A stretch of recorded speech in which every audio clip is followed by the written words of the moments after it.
Hola, saludos para todos. Este video es acerca de los recursos armónicos utilizados por los compositores del periodo romántico. Pero primero quiero hablar muy brevemente acerca del periodo romántico, que es un tiempo que duró aproximadamente 100 años y que, como todos sabemos, tuvo grandes transformaciones a nivel social, político, económico y, por supuesto, esto repercutió en el arte de una manera directa. En la música, precisamente, tenemos transformaciones en las composiciones en el sentido formal, también en el sentido armónico, buscando nuevas armonías, nuevos sonidos, nuevas tensiones. También vemos otro cambio importante, que es el virtuosismo que trataban de lograr los intérpretes, que a su vez eran los mismos compositores. Y también debemos tener en cuenta el cambio que tuvimos y la expansión que tuvimos en la orquesta sinfónica, que esto también fue muy importante a la hora de los compositores desarrollar sus obras.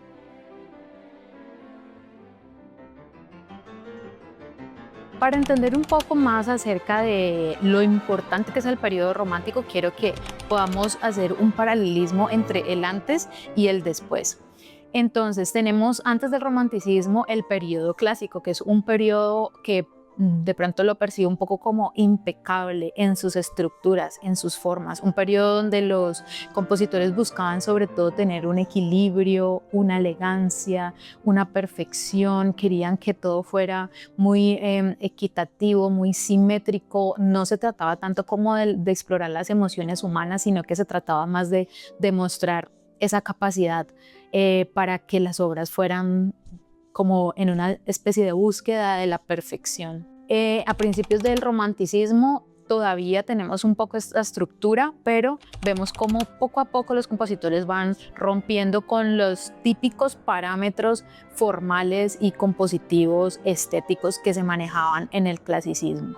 Luego tenemos el romanticismo, donde creo que el principal objetivo era la expresión de la personalidad propia, del amor, del desamor, de todas las situaciones como humanas, emocionales, y querer reflejar eso también, no solamente las emociones, sino poder que el músico en el escenario o la orquesta, el compositor, el intérprete, pudiera demostrar todo de lo que es capaz y desarrollar el virtuosismo a un nivel que tal vez no se había conocido antes. Los compositores empezaron a romper con estructuras y ya para el final del romanticismo podemos notar que incluso todo lo que se construyó dentro del sistema tonal se empieza a desdibujar poco a poco, y esto da inicio a lo que luego conoceremos como la música del siglo XX, que es después del romanticismo, y que gracias a todo este desarrollo de las armonías y lo que acabo de contar,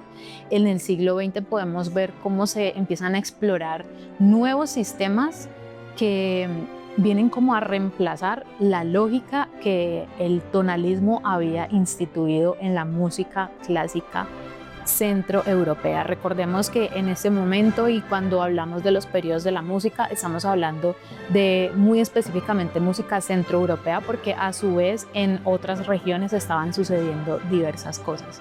Algunos de los compositores más importantes del romanticismo, por no decir todos, que me atrevería a decir más bien que todos, buscaron desarrollar como un sentido muy personal en sus obras, buscar características que los diferenciaran y que los hiciera altamente reconocibles en el medio. Por esto podemos encontrar que algunos compositores como Schumann, Chopin, tan solo con escuchar algunas de sus obras, podemos identificar unos sonidos muy particulares de ellos mismos que los marcaron y que también marcaron a su entorno.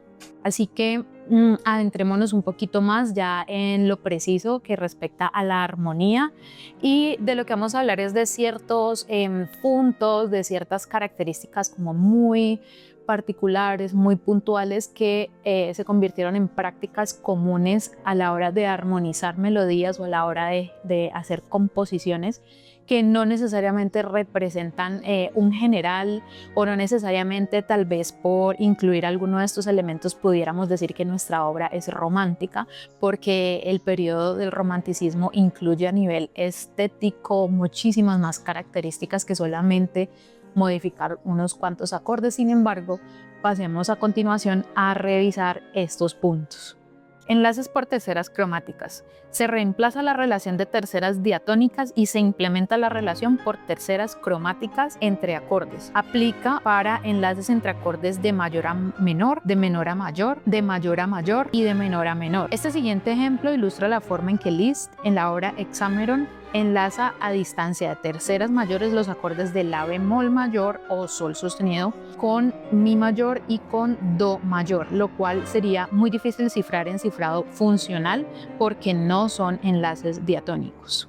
Encontramos también las subdominantes secundarias. Las subdominantes secundarias pueden ser acordes mayores, menores, disminuidos o semidisminuidos. Es un acorde por lo general alterado que tiene relación de subdominante con cualquier acorde de la tonalidad que no sea la tónica. Una subdominante secundaria puede también dirigirse a una dominante secundaria. En el ejemplo tenemos el concierto para piano en la menor de Schumann. Podemos ver cómo hace un enlace desde quinto grado y se va para el segundo grado en primera inversión del cuarto menor. Alteración de la dominante. La alteración de la dominante fue utilizada como un recurso al fortalecer la tensión del acorde dominante por medio de alterar su quinta. La quinta la podían alterar un semitono hacia arriba o hacia abajo, generando así una mayor disonancia. Acordes disminuidos sin función de dominante. Son acordes que su función es más ornamental o lineal sobre los acordes de tónica y dominante. En tonalidad mayor se sube medio tono a la segunda nota de la escala, formando así un acorde disminuido completo. Estos acordes no se resuelven convencionalmente, sino que se realizan sobre la tónica y sobre la dominante respectivamente. Encontramos en el ejemplo un primer grado ornamentado con un sostenido 2 disminuido. Pero también lo podemos encontrar desde el quinto grado, que sería un acorde de sostenido 6 disminuido para adornar ese quinto grado. Sucesión no funcional de acordes o paralelismo estricto es un movimiento de acordes generalmente mayores, menores, disminuidos o semidisminuidos de manera paralela. Se mueven sin necesidad de ser diatónicos, o sea, no respetan estrictamente la tonalidad y su propósito es generar un efecto particular.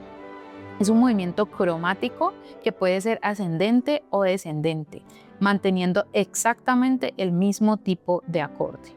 Las secuencias reales son patrones que se trasladan por lo general de manera cromática, pero con una distancia exacta entre los intervalos, o sea que no respetan la tonalidad, sino que respetan el patrón exactamente y lo repiten ya sea de manera ascendente o descendente. El uso del quinto grado menor se empezó a implementar en la música del periodo romántico como si fuera una aplicación un tanto novedosa. Sin embargo, su uso es más bien antiguo porque deriva de músicas modales folclóricas de algunas regiones europeas. Sin embargo, le dio una nueva sonoridad a las composiciones de los músicos del periodo romántico. Suspensión temporal de la tonalidad simplemente consiste en utilizar consecutivamente varios acordes de dominante 7, teniendo en cuenta que de un acorde al siguiente tienen dos notas en comunes. Entonces, al tener varios acordes de dominante 7 seguidos, lo que hace es que retrasa la sensación de descanso y por eso se menciona como una suspensión temporal de la tonalidad. La modulación directa